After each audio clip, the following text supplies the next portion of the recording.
Hanging alone in a crevasse on January 17, 1913, Douglas Mawson had already lost one companion, watched another die, and now had to drag his failing body back up a rope or disappear into the Antarctic ice himself. Before this journey could become a story of survival, it became a story of repeated loss. On January 17, 1913, Douglas Mawson was traveling alone across Antarctica when the surface gave way beneath him. He fell into a crevasse and survived only because his sledge harness rope caught him. According to the Smithsonian account, he then pulled himself up 14 feet, hand over hand, in extreme pain. By that point, this was not the first abyss he had faced. Weeks earlier, the Far Eastern sledging party had already been broken by a catastrophe that had stripped away food, safety, and certainty. This second fall mattered not only because it could have ended his life, but because of when it happened. After starvation had taken hold, after his body had begun to fail, and after he had already been left entirely alone. The question was no longer whether the expedition had gone wrong. It was whether any human being in that condition could still force himself forward. Part 1. The day everything went down. The turning point of the Far Eastern sledging party came on December 14, 1912. Belgrave Ninnis was traveling with a sled carrying most of the party's critical food supplies when he and that sled fell into a deep crevasse and were lost. One moment, the expedition was a mapping journey. The next, it was a survival crisis. The loss was immediate and double. A companion was gone, and with him went the food that made the return journey possible.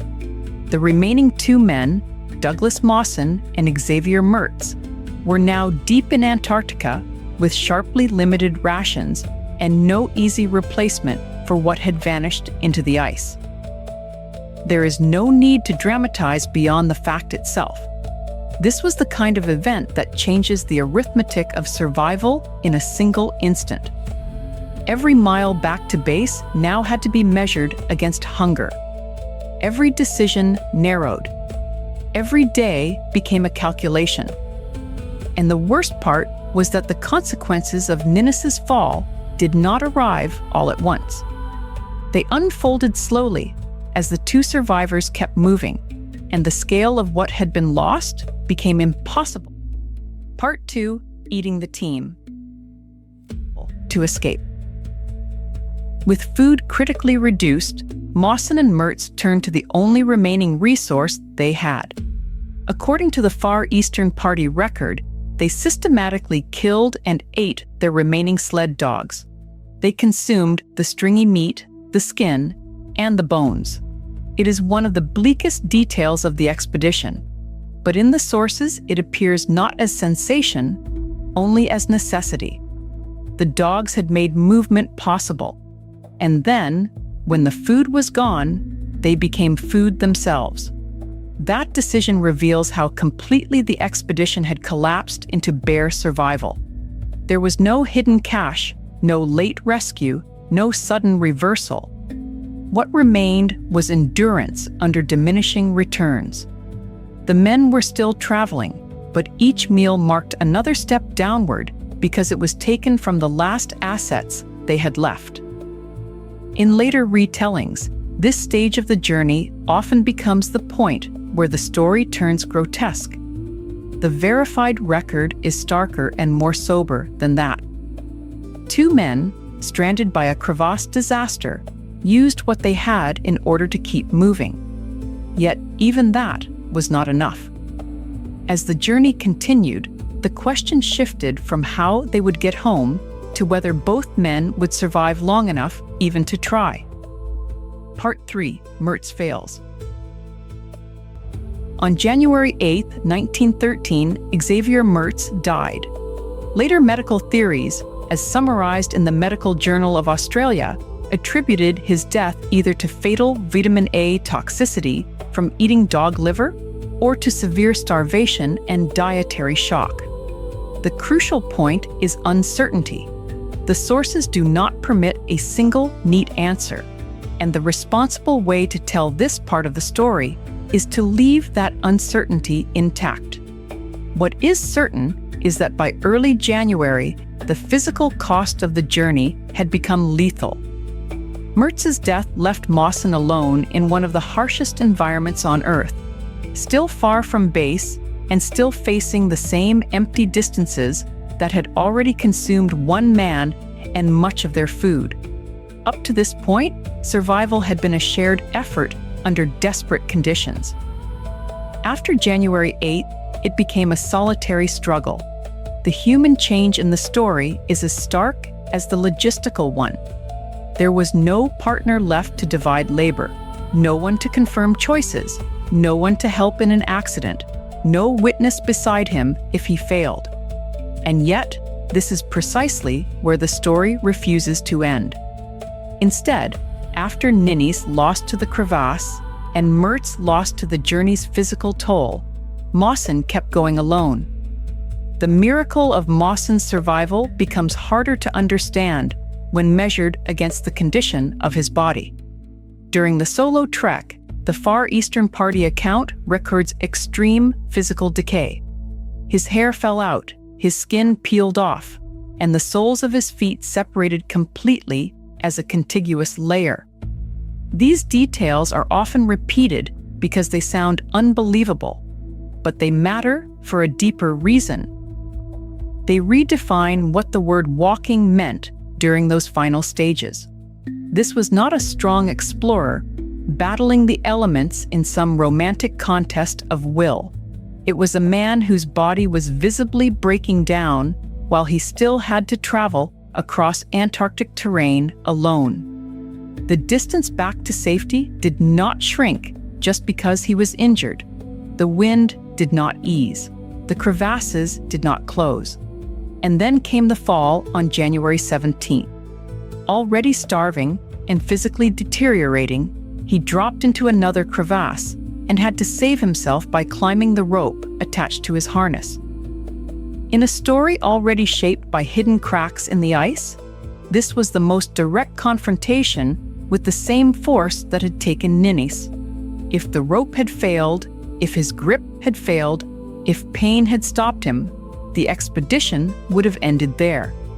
Instead, somehow, he climbed out and continued the march. Mawson's solo survival lasted 30 days. On February 8, 1913, he reached the Cape Denison base. After everything that had happened, after starvation, Mertz's death, bodily collapse, and the second crevasse fall, arrival should have been the end of the ordeal. But according to the Australian Antarctic Division account, the rescue ship SY Aurora had departed only hours earlier. The timing is almost impossible to hear without disbelief. To survive the journey and then see rescue already gone turns the story once again toward isolation. Reaching base did not mean immediate return. It meant another Antarctic winter. That fact changes the shape of the ending. This was not a clean escape snatched at the last moment. It was survival, followed by delay, reprieve without full release. The expedition had already taken companions, food, strength, and nearly Mawson himself. Now it also took time. The image that remains is not triumph in the ordinary sense, but a man arriving at safety too late for departure. Yet there is a different kind of significance in that moment. He had done the impossible part. Part 4, After the Ice. He had made it back alive from a journey that, at several points, gave him no reasonable margin at all. The final act of this story belongs to what came after survival. Following his recovery, Douglas Mawson was knighted in 1914. He was appointed professor of geology at the University of Adelaide. Later, from 1929 to 1931, he led the Banzer expeditions, which formed the basis for the Australian Antarctic Territory, according to the Australian Dictionary of Biography.